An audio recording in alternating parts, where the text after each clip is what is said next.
would be China. China. I'm Chinese. I would say US. I do not have a personal preference in both. I'll let them fight it out themselves.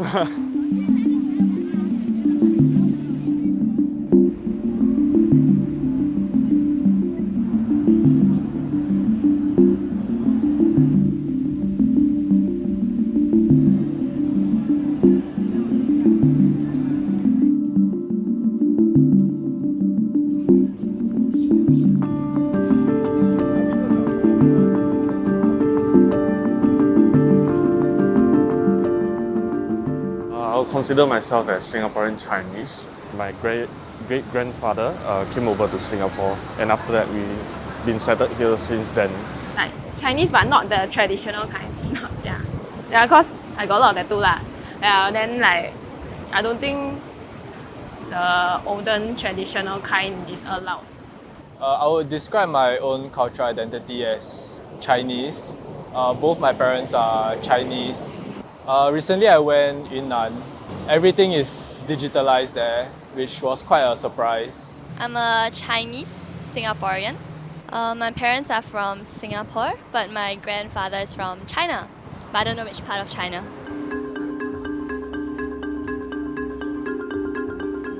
Education plays a big part. For here-wise, we are more westernized in terms of education. I would say that our sense of identity as a Chinese is not as strong as our far distance relative from China. We don't really celebrate that much.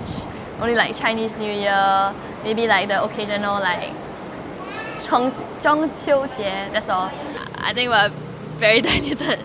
After my generation, right, not many people knows how to speak Mandarin. Like I mix English with Mandarin, yeah.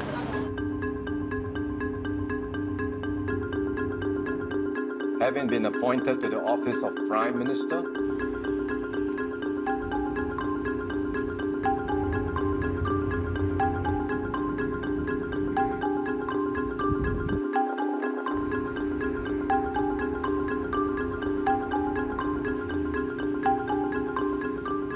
I do not have a personal preference in both. I feel that both have their strengths, and the reason why is being things have gone down to this road is because of struggle of power. I'll let them fight it out themselves. Yeah. I think it would be China because I haven't heard much news on like China, but I did hear, pretty much a lot from the US itself. But I wouldn't make a decision based on like, I like China or I like US more lah.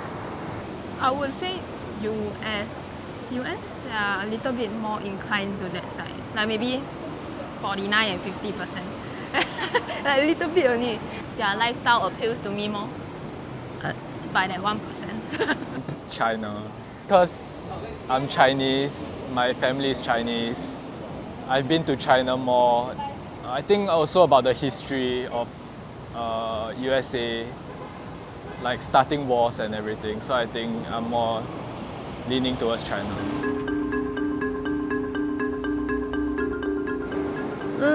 Worried? I don't think so, because I probably won't get influenced that much. I think someone that doesn't get influenced by a lot of things, so yeah.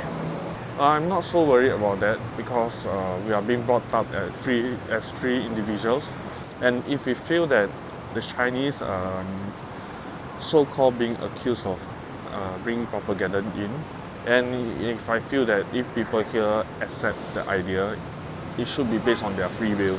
So I wouldn't call it a propaganda. I would call introduction of new ideas. No leh. Actually, I never heard that. Yeah, like some on TikTok, I see it's like their innovations and everything. I think not bad, quite cool. And I think we shouldn't trust like everything the USA says about China because obviously it's biased. They like to spread misinformation that China is a dictatorship. But I think China is not. I think it's a very safe place and it's good for starting up businesses also. I believe that we do not want to spoil relations with both countries, as we are kind of like one of the hub in terms of globalization. And I feel that our government would not want to jeopardize that with both sides. Honestly, because I've never actually went to read up on any of it yet, so I can't like pick a side because I don't know the countries and them, them personally. I think Singapore should have a neutral side to just have good relationships with both countries. Yeah.